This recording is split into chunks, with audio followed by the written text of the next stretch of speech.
ఎలా ఉన్నారండి? బాగున్నానండి. మీరు ఎలా ఉన్నారు? బానే ఉన్నాను. Congrats sir.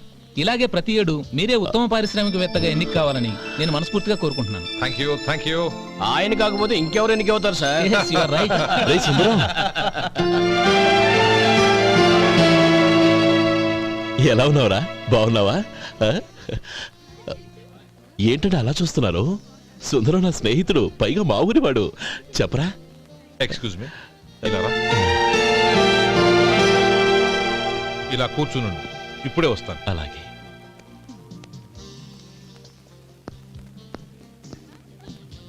Sir, lunch is ready.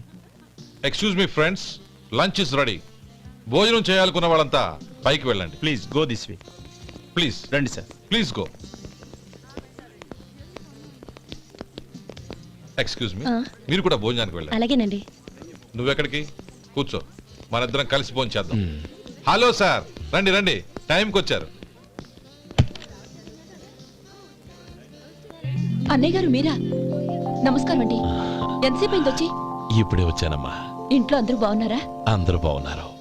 అవునమ్మా, అమ్మాయి గౌరీ ఏది? తన ఫ్రెండ్ ఒక అమ్మాయి అమెరికా నుంచి వస్తోంది. రిసీవ్ చేసుకోవడానికి ఎయిర్పోర్ట్కి వెళ్ళింది అన్నయ్య. ఏంటి ఇంత సడన్ గా ఊడిపడ్డావు? అబ్బే ఏం లేదురా, నా తమ్ముడు పెళ్లి గురించి మాట్లాడదామని వచ్చాను. ఓహో, ఏదైనా డబ్బు సాయం కావాలా?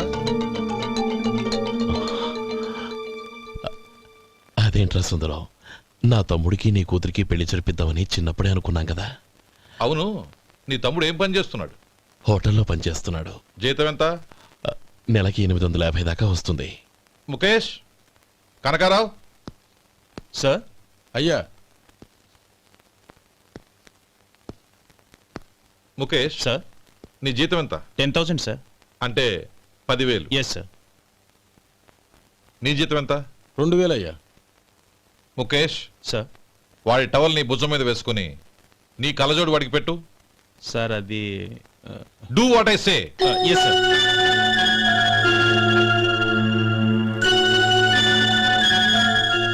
ఎలా ఉంది? బాగోలేదు. ఏ? కోటు బూటు వేసుకున్న ఆయన టవల్ వేసుకున్నాడు, పంచె కట్టుకున్న ఆయన కళ్ళజోడు పెట్టుకున్నాడు. పొంతన లేదు కదా. ఇక మీరు వెళ్ళండి. Yes sir. నీ తమ్ముడికి నా కూతురికి పెళ్లి జరిగిందంటే వాళ్ళ జంట కూడా ఇలాగే ఉంటుంది. ఒకప్పుడు నువ్వు నాకు చాలా డబ్బు సహాయం చేశావు, నేను కాదంటం లేదు. కావాలంటే ఆ డబ్బు వడ్డీతో సహా తీసుకో. అంతేకాని ఇలా సంబంధం అది ఇది అని మాట్లాడటానికి ఇంకెప్పుడు నా ఇంటికి రావద్దు. అవతల నాకు చాలా పనులున్నాయి, వస్తాను. ఎలాగో వచ్చావు కాబట్టి భోంచేసి వెళ్ళు. ఒక్క నిమిషం సుందరం గారు, మీరు నా పాత స్నేహితులు సుందరం అనుకుని వచ్చాను. ఇలా డబ్బున్న సుందరంగా మారారని తెలుసుంటే అసలు ఈ పక్కకే వచ్చుండేవాణ్ణి కాదు. కనీసం భోంచేసి వెళ్ళమన్నారు, చాలా సంతోషం. వస్తానండి. వస్తానమ్మా.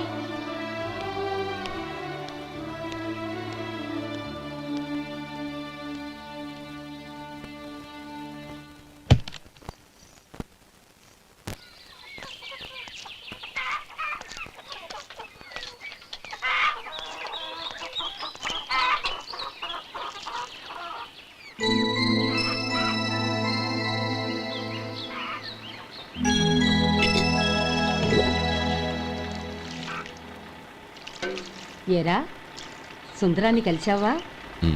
ఏమన్నాడు? అమ్మాయి జాతకం ప్రకారం ఇంకో 2 ఏళ్ల వరకు పెళ్లి చేయకూడదంట. దానికి నువ్వేమన్నావు? జాతకంలో అలా ఉన్నప్పుడు దానికి మనమేం చేయగలం నానమ్మా? ఎలాగో ఇంతకాలం ఆగేం కదా, ఇంక 2 ఏళ్లేగా. అది నిజమేలే.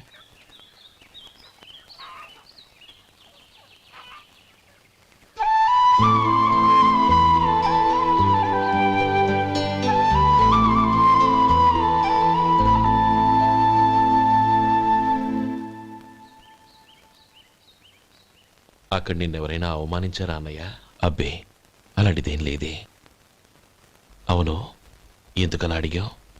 అన్నయ్య, చిన్నప్పటి నుంచి నా మొహాన్ని నేను అతనిలో చూసుకున్న దానికంటే నీ మొహాన్ని ఎక్కువగా చూశాను.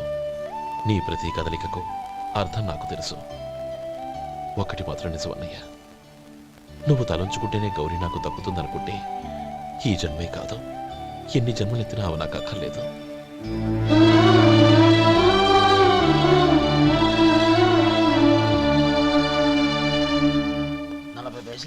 మీ హోటల్లో టిఫిన్లు అన్ని బ్రహ్మాండంగా ఉన్నాయండి. గుడ్. చాలా థ్యాంక్స్ అండి, అంతా మీలా అంటాడు అయ్యా. ఎరా సుబ్బారావు, ఎలా ఉన్నారా? బాగున్నావా? అలాగే మిగతా చిల్లర ఉన్నా. మిగతా చిల్లరేంది? మిగతా చిల్లర ఏందంటారండి అండి? 100 ఇచ్చాను కదా, మిగతా చిల్లర ఉన్నా. ఏంది జోకులు ఎత్తన్నావా? నీతో జోకులు ఇవ్వాల్సిన అవసరం నాకేంటయ్యా? నువ్వేమన్నా నా బామ్మర్దివా, బంధువా? మర్యాదగా నేను ఇచ్చిన 100లో నీ 32.5 తీసుకుని మిగతా చిల్లరే. అరే అసలు 100 రూపాయలు లేకుండా చిల్లర పడ్డావేంటి? నీకేమన్నా మతిపోయిందా? మర్చిపోయింది నాకు కాదు, నీకు. ఏమండి విన్నారా? ఏమండి నా బిల్లు 32.5 అయింది, నేను 100 ఇచ్చాను. బిల్లు 32.5 తీసుకుని మిగతా చిల్లరమంటే అసలు నేను 100 ఇవ్వలేదంటే ఎందుకయ్యా అబద్ధాలు ఆడతావు? ఇచ్చే బుద్ధేనంటే ఒక బసరైపోద్ది. వచ్చారంటే పెద్ద పెద్దరాడి తీర్పు చెప్పడానికి ముందు నువ్వు బిల్లు కట్టు. నేను బిల్లు కట్టడం ఏంటయ్యా బాబు? ఇప్పుడే టిఫిన్ చేయడానికి వస్తుంటే. మరి ఇంకే 9 హోల్స్ మూసుకొని లోపలికి తోపి తిను. ఎల్లు. ఏంటి మావా గొడవ? చూడరా మధు, డబ్బులు ఇవ్వకుండానే 100 రూపాయలు ఇచ్చి అబద్ధం ఆడుతున్నాడు. ఇవ్వలేదంటావేంటయ్యా? కావాలంటే గల్లా పెట్టి తీసి చూడు, 100 నోటు కనపడతాయి. చాలే ఊరుకోవయ్యా. ఎర్ర చీర కట్టుకుందా నా పిల్లమే అన్నట్టు గల్లా పెట్లో ఉన్న ప్రతి 100 రూపాయలు నీది అయిపోతాయింది. ఇంతకీ ఏం సార్ మీరు అనేది? అన్నానికి ఏముందండి, నా బిల్లు పోను మిగతా చిల్లర ఇస్తే నేను వెళ్ళిపోతాను. మీరు ఆల్రెడీ 100 ఇచ్చారు కదా. అవును. అదేంటి? ఇంకో 32.5 ఇస్తే సరిపోతుంది.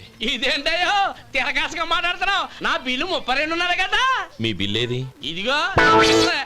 అయ్య బాబాయ్, తెగ మాత్రం 32.5 నోటు 32.5 ఎలాగైందయ్యా? మీరు 100 ఇవ్వకుండానే ఇచ్చినట్టు. This is cheating. అయినా నేనంత తిన్నానన్నానికి సాక్ష్యం ఏంటి? మీరు 100 ఇచ్చారనడానికి సాక్ష్యం ఏంటి? నేనే. మీరు తిన్నారనడానికి సాక్షి నేనే. ఏయ్, నీలాంటి వాళ్ళని నా సర్వీస్ లో ఇంతమందిని చూశాను. అనవసరంగా గొడవ ఎందుకు కానీ మర్యాదగా కట్టేసి వెళ్ళు. తప్పదా? తప్పదు. ఇవ్వకపోతే మెడ తిప్పేస్తాను. సార్ నా దగ్గర డబ్బు లేదు సార్. ముందు చెయ్యదులు. ఇది ఎంత ఉంటుంది? నాకేం తెలుసు. ఇది కొట్టేసిన బాబతేనా? నాకు ఎట్టా ఉంది? బాగుంది. అయితే నువ్వు వెళ్ళు. వెళ్తానండి. ఏయ్, ఇలాంటి చౌకబారు వేషాలు ఇంకెక్కడా వైకు. కాళ్ళు చేతులు తీసేస్తారు. అలాగేనండి. పోరా. ఒరే సొంటి, మధుకి వచ్చే నెల నుంచి నెలకి జీతం 100 రూపాయలు పెంచా. నీకు వచ్చే నెల నుంచి నెలకి జీతం 100 రూపాయలు కట్ చేసి వెళ్ళి పని చూసుకుని వెళ్ళండి. మాస్టారు వస్తున్నాను ఉండవయ్యా. ఇల్లు పోస్ట్ ఆఫీసు ఒకటైపోవడంతో నా ప్రాణాలు పోతున్నాయి. ఒక టైం లేదు, పాడు లేదు.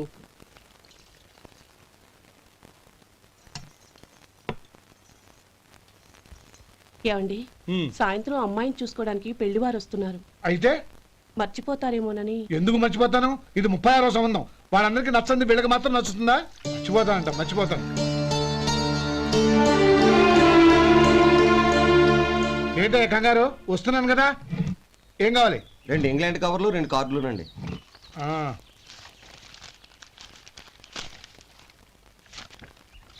రేపు ఇవ్వండి. ఇదిగో. అరే గోపాలం, ఏంట్రా బయట నిలబడ్డావు? లోపల రారా. ఏం లేదురా, నువ్వేదో దుమదుమలాడుతుంటే లోపలికెందుకని బయటే నిలబడ్డాను. అవును, ఎవరి మీద కేకలేస్తున్నావు? ఇంకెవరి మీద? నా పీకి గుదిబండ్లా తయారైందిగా నా కూతురు, దాని మీద. ఇప్పటి వరకు దాదాపు 40 సంబంధాలు చూశాను రా. వచ్చిన ప్రతి వాళ్ళు ముందు లడ్డూలు తిని బాగుందంటారు, తర్వాత పకోడి తిని బాగుందంటారు, తర్వాత పిల్లలు చూస్తారు, వెళ్ళిన తర్వాత ఉత్తరం రాస్తామంటారు. అంతే. మళ్ళీ తుపాకి దెబ్బ కూడా దొరకరు. కారణం ఏంటో చెప్పరు. అంతా నా కర్మ. ఏ జన్మలో ఏ పాపం చేశానో ఏమిటో. అసలు దీని జాతకంలోనే ఇది చెందుందిరా. ఎవరినన్నా ఏ లాభం? ఏంట్రా మాటలు? అమ్మాయి బాధపడదు. కొత్తగా బాధపడటానికి ఏముందిరా? తిట్టి నాకు పడి దానికి అలవాటైపోయింది. నా సంగతి సరే, ఏంటి ఇలా వచ్చావు? ఉత్తరం మనీ ఆర్డర్ అంతేగా? రేయ్, నేను మాట చెప్తాను, నువ్వేం అనుకో కదా. భలేవాడివి, చెప్పరా. సంపాదించిందంతా తమ్ముళ్ళకే ఖర్చు పెట్టకుండా నీకంటూ కొంచెం వెనకేసుకోరా. నా గురించి నీకు తెలుసుగా. నా తమ్ముళ్ళందరినీ కష్టపడి చదివించి ప్రయోజకులు చేశాను. వాళ్ళు సంపాదించడం మొదలెట్టాక నా మొహం కూడా చుట్టం మానేశారు. ఇవాళ నా కూతుర్ని కనీసం గుమాస్తాకిచ్చి పెళ్లి చేయలేని స్థితిలో ఉన్నాను. నా పరిస్థితి నీకు రాకూడదని చెప్తున్నాను.